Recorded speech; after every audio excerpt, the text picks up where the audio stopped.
Hello, you join me here at the Tumalo Lavender Farm, which has recently come under new ownership. I'm here to interview the new owners, learn about the lavender farm, learn about the ins and outs of lavender production, making their products, because they're a pretty big business around here. If you've been to farmers markets, you see their stalls, and a lot of grocery stores sell them too.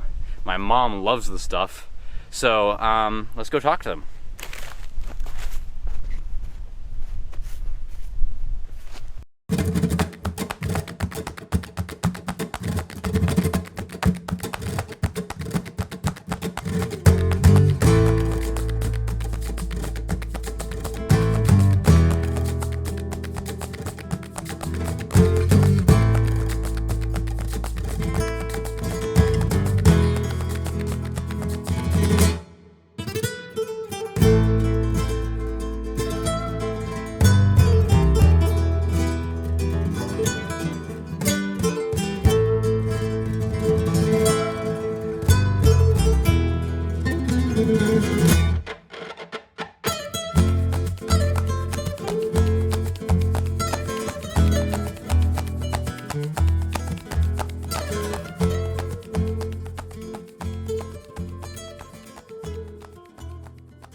So, give us some background. Why did you decide to come here to Lavender Farm?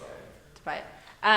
So my mom started her lavender business, Victoria's Lavender, just about 20 years ago, and she wanted her daughters to be involved in the lavender business as well. And we wanted her to be able to retire. She's out in Newburgh in the Willamette Valley, and we all lived here in Bend. And when we found that this place was for sale, the previous owners decided to retire. We decided to buy it together, and all the sisters joined in, and we kind of joined the two businesses. So basically expanding her business, which was mostly products, lotions, soaps, things of that nature, to really involve the plants more in the business.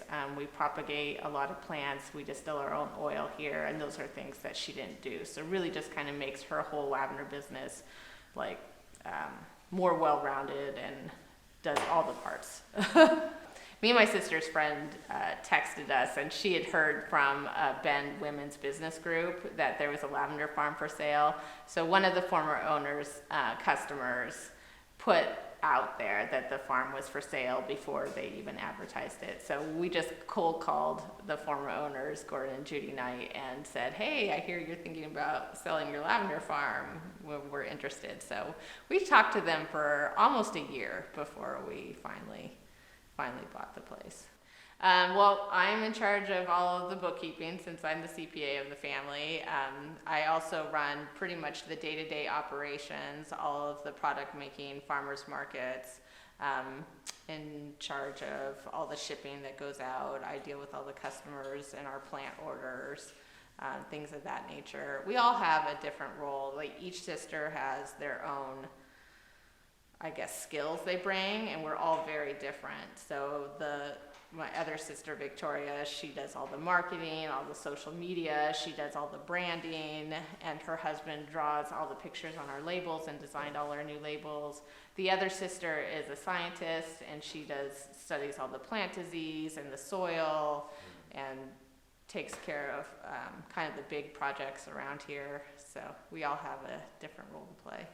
Well, right now we probably have 4 employees, 2 that work full-time, the others are part-time and do farmers markets and stuff, but also one of my sister's husband, he quit his job and he works for us full-time also. So he's the farm manager. He does all of the grounds around here. He takes care of the plants. He does all the irrigation, so he fixes everything. So he works for us full-time. Maybe there are, I would say, 5 employees altogether. Some are part-time and some are full-time. So I'm more on the marketing and sales side of the business. I run our social media, I work on our website. My husband does all the graphic design for our rebrand. So we're rebranding old products and establishing some new products as well. I do that for both businesses, Victoria's Lavender and Tumalo Lavender. And then, yeah, we kind of wear all the hats. So working farmers markets or watering greenhouses. When you're in a small business, you have to do all of the roles. We are redoing a lot of the products and kind of keeping a consistent branding across the board.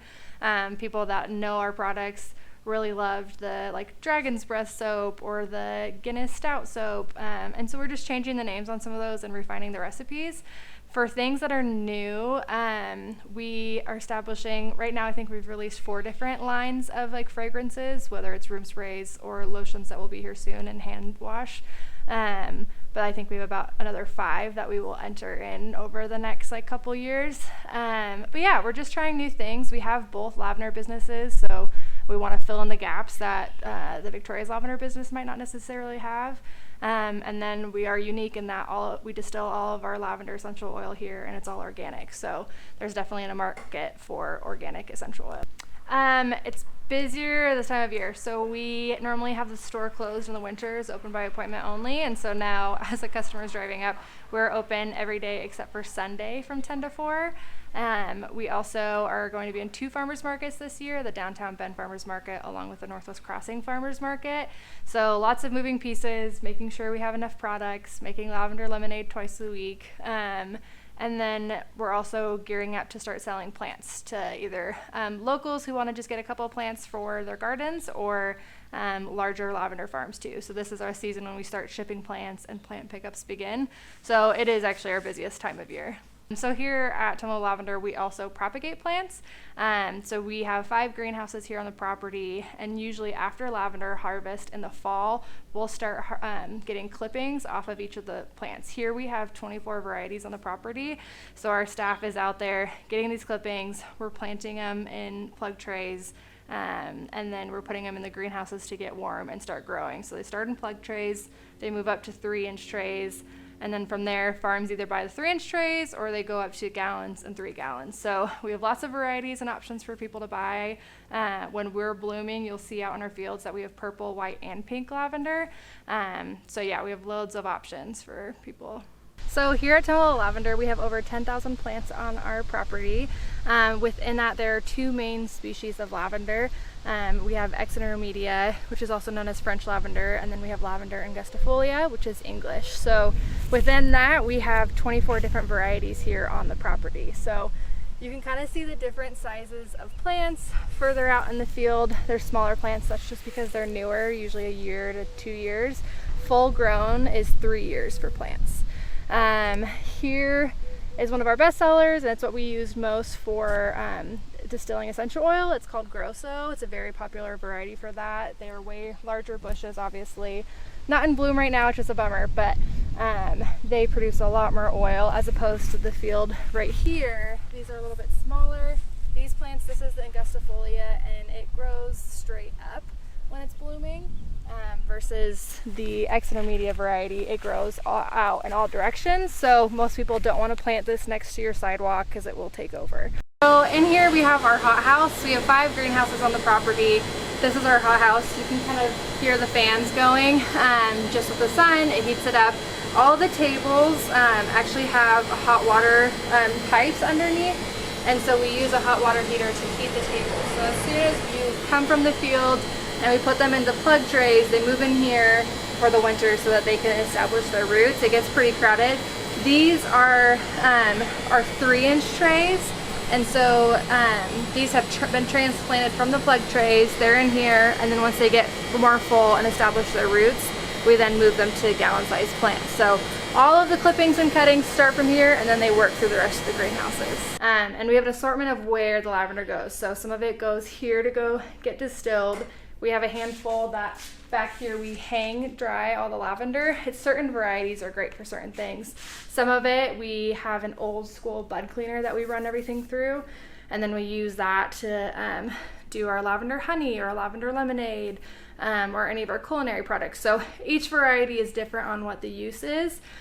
Some look good as dried bouquets, some are better for buds or whatever, but it's fun that they all have a different purpose. Here, this is one of the things I've mentioned, that our essential oil is one of our best sellers. So of the Exeter media, which is the larger plants that I showed in the field, it takes about 60 of those plants that we put in here. We have our staff and ourselves, we stand in there and stamp it down like you would grapes.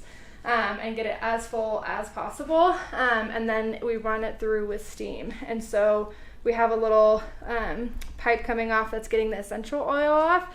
And then there's an additional that's getting the hydrosol off. So lavender hydrosol has essence of lavender in it, and it definitely smells like it, but it's just that runoff that the essential oil came out of. So kind of a cool process. It definitely takes a whole team to get things going. But it produces those 60 plants of that specific variety, produces about half a gallon of essential oil and then about 5 gallons to 7 gallons of hydrosol. So that was the Tumalo Lavender Farm. Pretty cool. I forgot to record this outro there, so you join me in the podcast studio now. But I think it's pretty cool to learn about some local businesses, especially a local business run by a family like that. That's pretty interesting. Anyways, you will be seeing more videos from us like this, more story videos, especially during the summer. We'll be talking more about that on the podcast, which will be recorded imminently. So thanks for watching, and we'll see you next time.